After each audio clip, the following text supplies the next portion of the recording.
English, ENGLISH,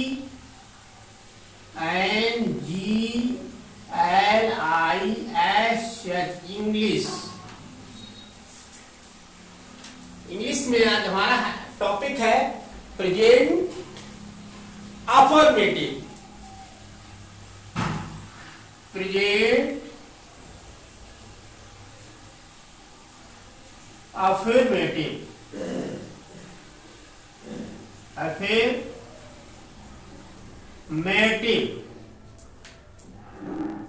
साधारण वाक्य, साधारण वाक्य। मैंने आपको लिखाया था प्रेजेंट अफर्मेटिव में, इसकी जानकारी लिखाई थी। वो कौन कौन सी है? हिंदी वाक्यों के अंत में ता है, ती है, ते है, तो है।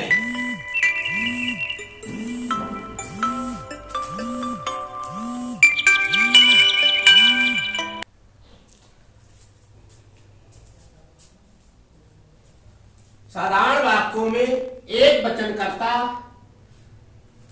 हिंदी वाक्यों के अंत में ता है, ती है, तो है। ऐसे वाक्य जहां पर आवाज आती है वहां पर एक वचनकर्ता, एक वचनकर्ता,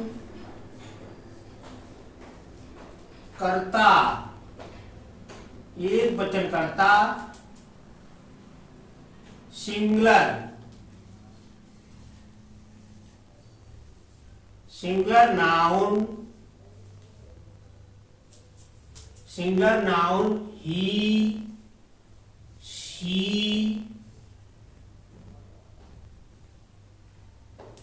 इट। ही, शी, इट के साथ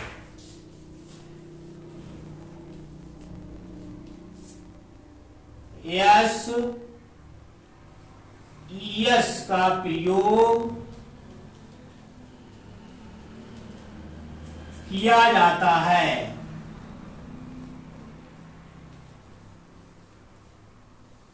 किया जाता है। दूसरा बहुवचनकर्ता,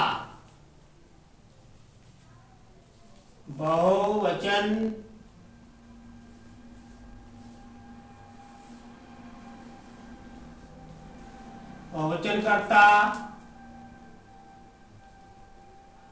प्लूरल, प्लूरल नाउन आई,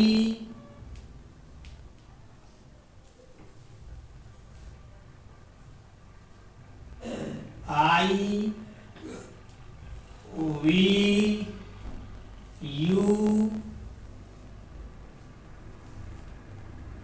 दे।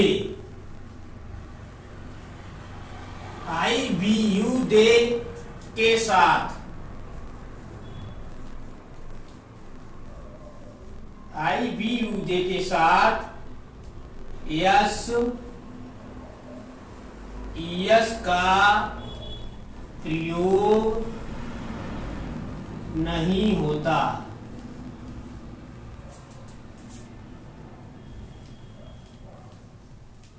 नहीं होता है। Plural noun I, we, you, they के साथ यस या यस का प्रयोग नहीं किया जाता है। हम लिखते हैं एक ट्रांसलेशन।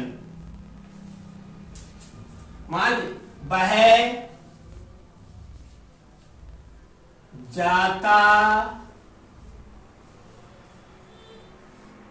है, ये ट्रांसलेशन हो गया। वह जाता है, इसकी इंग्लिश बनाएंगे ही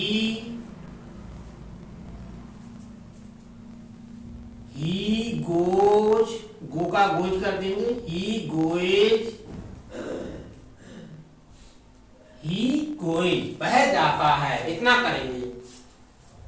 दूसरा है बहुवचनकर्ता प्लूरल नाउन के साथ आई, वी, यू, दे के साथ यस या यस का प्रयोग नहीं किया जाता है। तो इसी को हम बनाएंगे, मैं जाता हूं, मैं जाता हूं। मैंने इसी को डेवलप कर दिया, मैं जाता हूं। इसकी इंग्लिश बनाएंगे आई गो। हम यहां पर केवल क्रिया की फर्स्ट फॉर्म लगा देंगे, यस या यस का प्रयोग नहीं करेंगे। तो आपको समझ में आ गया होगा प्रेजेंट अफर्मेटिव साधारण वाक्य एक वचनकर्ता singular noun he she it के साथ यस या यस का प्रयोग किया जाता है। बहुवचनकर्ता plural noun I we you they के साथ यस या यस का प्रयोग नहीं किया जाता है। इसके साथ क्रिया की फर्स्ट फॉर्म लगाते हैं, जैसे वह जाता है, ही गोज, मैं जाता हूं, आई गो।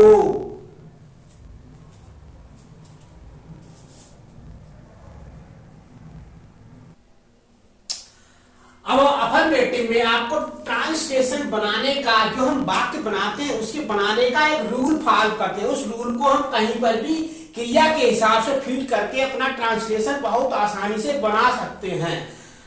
अब मैं आप रूल यहां पे फॉलो करेंगे रूल्स। एग्जाम्पल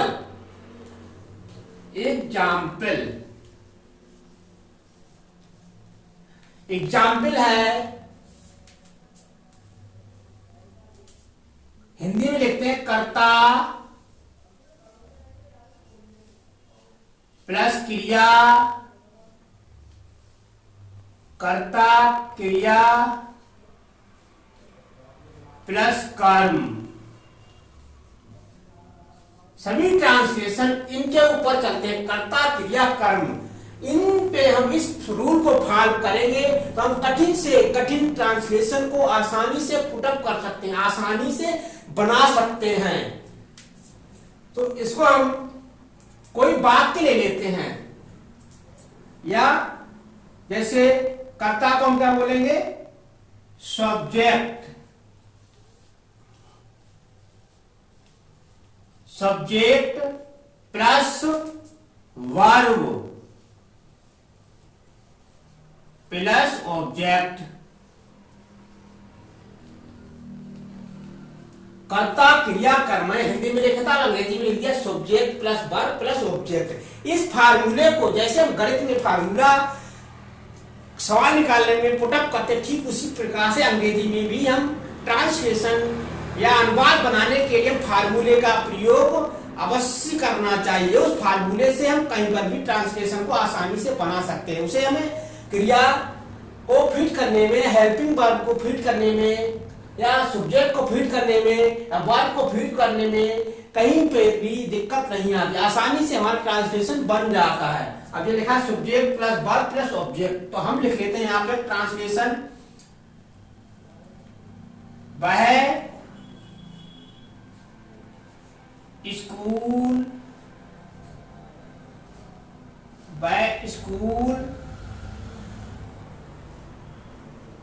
जाता है, वह स्कूल जाता है। तो आप यहां देख रहे होंगे कि सब्जेक्ट कहां है, वर्ब कहां है और ऑब्जेक्ट कहां पर है। यही जानकारी आपको सही से आप जांच नहीं कर पाते कि ट्रांसलेशन में सब्जेक्ट कहां पर है, ऑब्जेक्ट कहां पर है और वर्ब कहां है। इन सब की जानकारी स्टूडेंट को नहीं हो पाती है। तो ठीक आप ध्यान से देखेंगे तो आपको यहां पता लग जाएगा सब्जेक्ट क्या है, वर्ब क्या है, ऑब्जेक्ट क्या है। मान लीजिए ये वह यानी एक इंसान है, वह को हम क्या कहेंगे, वह, ये एक इंसान है, वह, तो ये सब्जेक्ट हो गया, वह को हम सब्जेक्ट कहेंगे। यहां पर लड़की अगर होगी तो हम लड़की होगा, कोई भी चीज है तो सबसे पहले शुरुआत में रखा जाएगा उसको हम सब्जेक्ट बोलते हैं, सब्जेक्ट।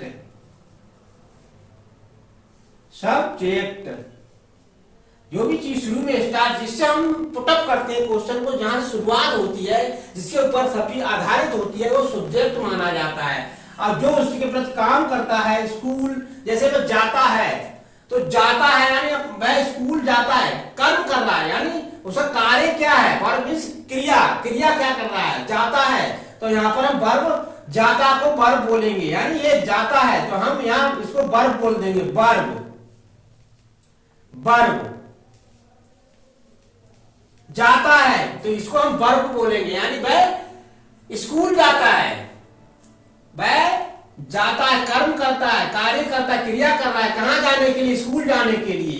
तो वह क्रिया कर रहा है स्कूल जाने के लिए, तो हम स्कूल को यहां पर लाके रख देंगे, यानी वह स्कूल जाने की क्रिया कर रहा है।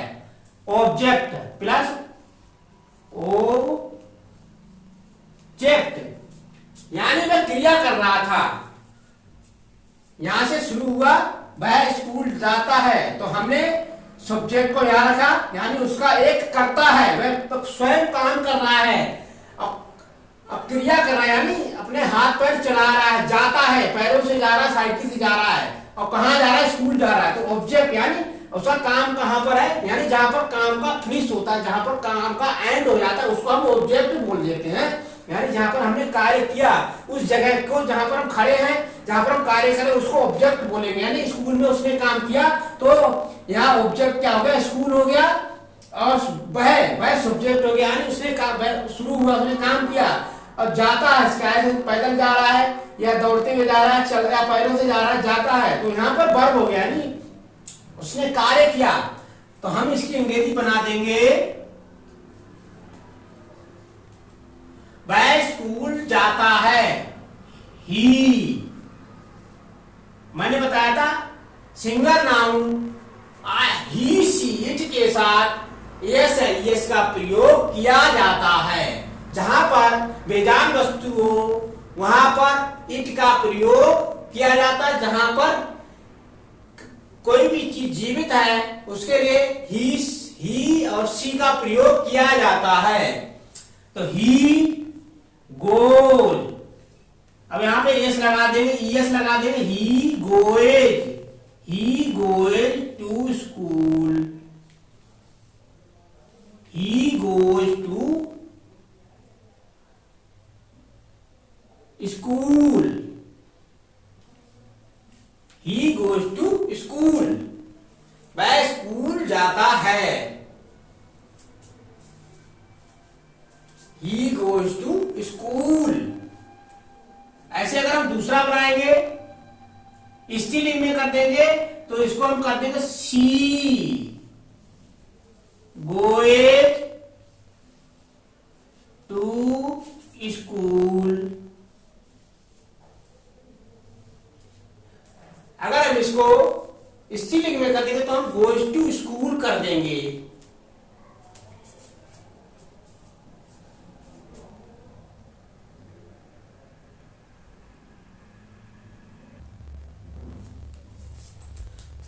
अगर आपको जानकारी अच्छी लगी हो तो वीडियो को लाइक, शेयर और सब्सक्राइब करें। हम बने रहिए ऐसे चैनल के साथ, आपके साथ, और आपका सहयोग हमें मिलता रहेगा, हम आपको सहयोग देते रहेंगे।